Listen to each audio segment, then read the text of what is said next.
Hello everyone, welcome to this video, and in this video I'm going to show you how you can find your clipboard on iPhone. So we can see right now I'm in the Notes app, and if I for example copy this, then of course we now know that this is on my clipboard. However, when you want to see what's on your clipboard because you forgot it, or you maybe copied your password or something important but you don't know what it is, then here's how you can just find what's on your clipboard. So, in order to do this, literally all you need to do is head over into the Shortcuts app.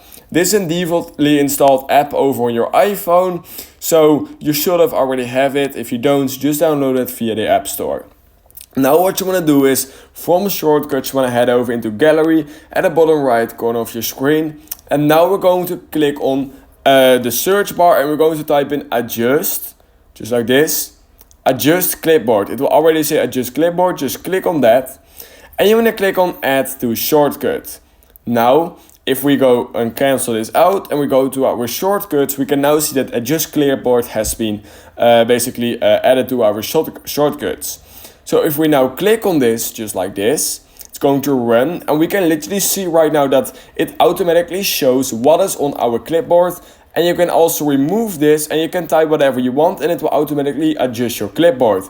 So for example, I will type in for real. I just click on done, click on allow.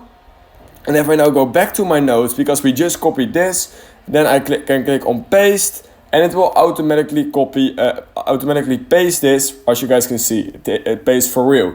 But now let's say that I don't know what's on my clipboard. I'm just going to type in something random, just like this. I click in it and now I forgot what's on my clipboard.